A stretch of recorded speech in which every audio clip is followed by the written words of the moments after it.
Dolphins made the big trade in the offseason to get Tyreek Hill.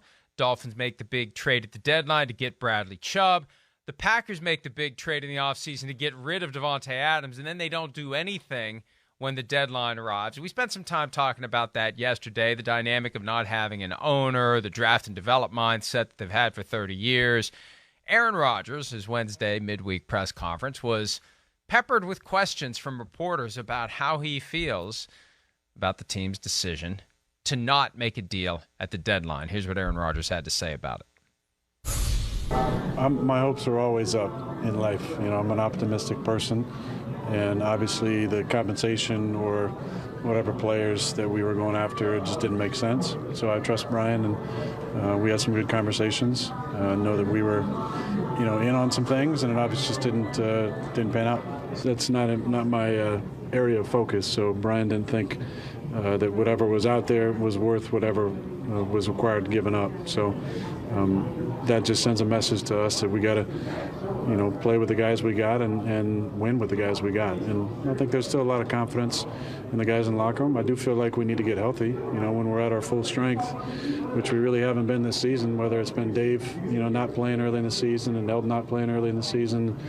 We haven't kind of had the 11 that we thought we were going to play with for extended time. So when we get those guys, I feel like, we got the team to get the job done. Well, we didn't subtract either. I think that's a really important point to make. So obviously the organization, the third floor, believes that we have the right guys in place to win.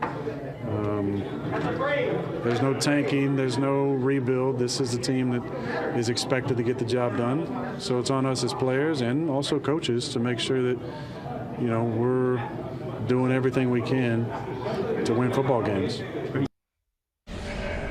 Every once in a while he says something with a little twinkle in his eye, and I thought it was odd that he even went there to say, hey, it's not like we dumped guys. Like, did anyone really think the Packers were going to be sellers at the trade deadline? They're still alive for a wild card berth. They're not done. They're not dead. Nobody was suggesting that they fold the tents.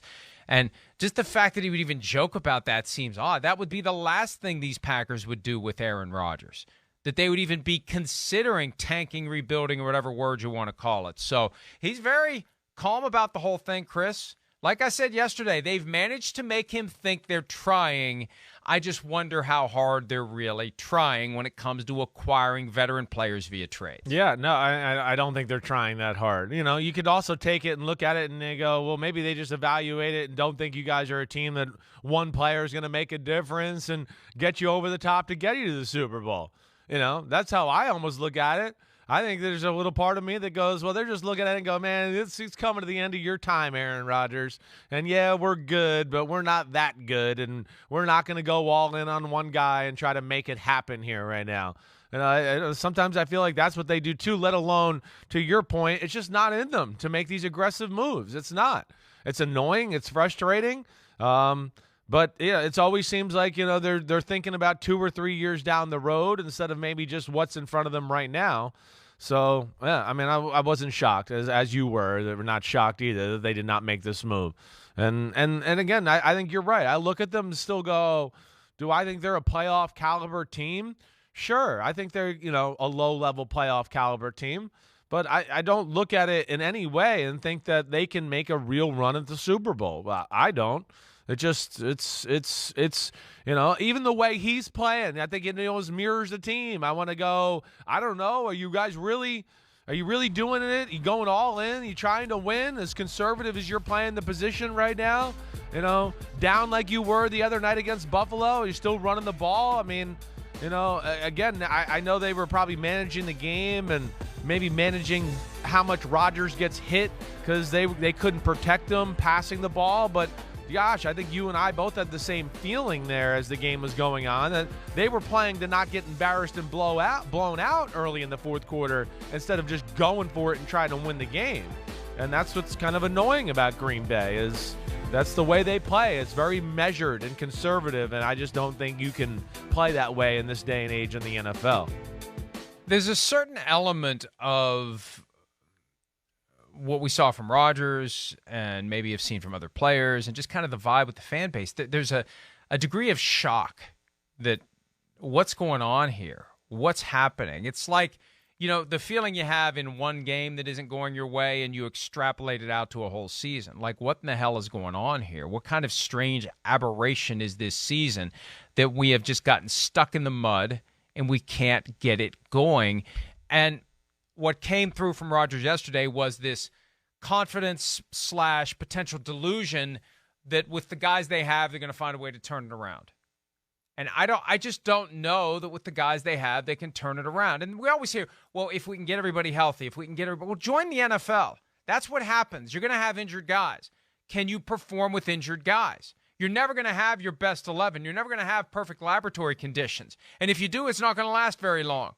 You got to be able to win with backups at key positions. You got to be able to get it done. I'm sure they've had these same issues in the years they were 13-3, 13-3, 13-4. It's just they were winning games. That's the difference. They're not winning games this year. Well, yeah. I think ultimately they missed Davante Adams. Their plan for replacing him wasn't good. It hasn't worked. The rookies are getting better.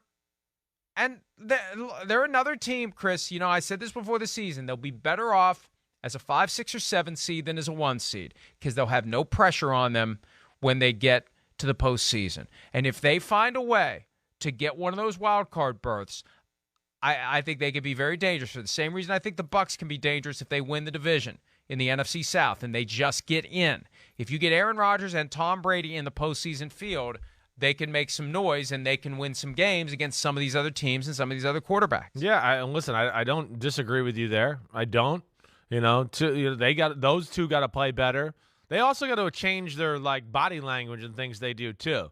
That's the other thing it's apparent and people talk about it everywhere.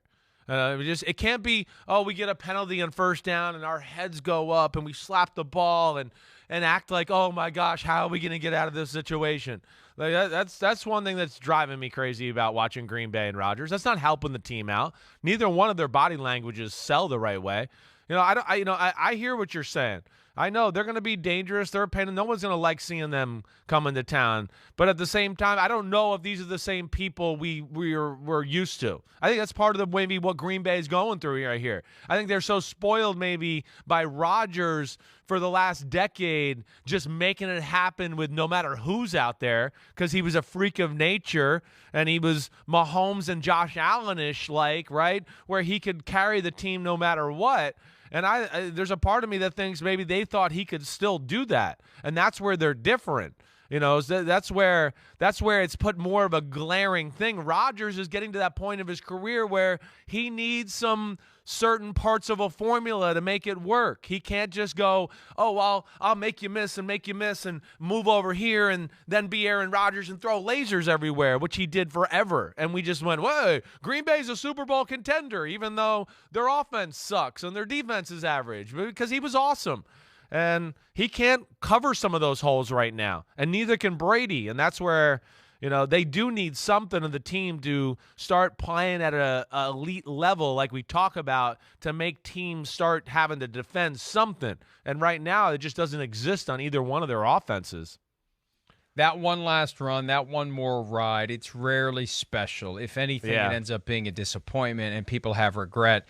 And I feel like in Green Bay, they understand that Rodgers won't be back next year. I'll be surprised if he's back. I'll be surprised if Brady's back. What do you think? You're saying with Rodgers, he won't be back in football at all, or do you think he's going to go you think he's going to be like, hey, let's you're sick of me, I'm sick of you, the hell with me, trade me somewhere, and let's go do that? I don't think he wants to do it, Chris, because if he goes somewhere else and the team doesn't do well, then the argument is it wasn't the team, it was also him. And unless he's got a perfect spot where he walks through the door and he's going to be on a Super Bowl contending team and can maybe get there and win it, I think he's not interested in creating a data point for those who would say Rodgers has been a big part of the problem as to why the Green Bay Packers haven't been back to a Super Bowl. As it stands now, just blame the team. Blame the team. Hey, I got the great touchdown to interception ratio. Everybody says I'm more skilled than anybody else that's ever played. I'm the best ever. You dilute your argument if you go to another team and you get the same kind of outcome there that you've had every year except 2010 with the Packers. I think that's why he didn't leave this year when it came down to it. Yeah. I mean, people think they hired Nathaniel Hackett in Denver because they were getting Aaron Rodgers. Yeah. At the end of the day, when he finally was it's one thing to say I'm going to go skydiving. It's another thing to jump out of the plane. And when it was time for him to jump out of the plane, he said, I'm good. I'll just stay in the plane. He had his chance to jump out of the plane, and he didn't. And I really think, and I usually say I hate to psychoanalyze people. I love to psychoanalyze Aaron Rodgers. I think he knew if he goes somewhere else and he falls flat on his face, look what Russell Wilson's going through. Yeah, right. The narrative becomes, it was you, it was you, it was you. Currently, he can say, and maybe that's why he just seemed kind of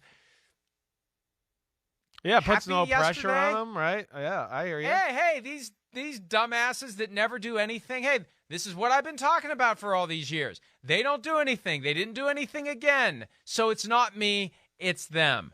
I think he likes it at a certain level because it fits his narrative that the reason they don't have more than one Super Bowl win during his career isn't him, it's them, Chris. I really do. I hadn't thought of it that way until we talked about it, but I think that's why. I was trying to say, why does he seem almost amused by this? What's funny about it? I think he's almost thrown in the towel to a degree. I know. I think there's a part of like he said. Hey, we're not tanking. Hey, he gives zero F's anymore. We know we suck, but we're not tanking. So we didn't trade anybody off. Yeah, they could have traded me. But they didn't. Maybe I don't think he wants to be. All right. The fans of the Washington Commanders would very much love to trade out owners. It was a significant day for those folks. Whoa. And everybody else connected to the organization. Could the Commanders actually be for sale? Well, technically they are. We'll break it all down when PFT Live continues right after this.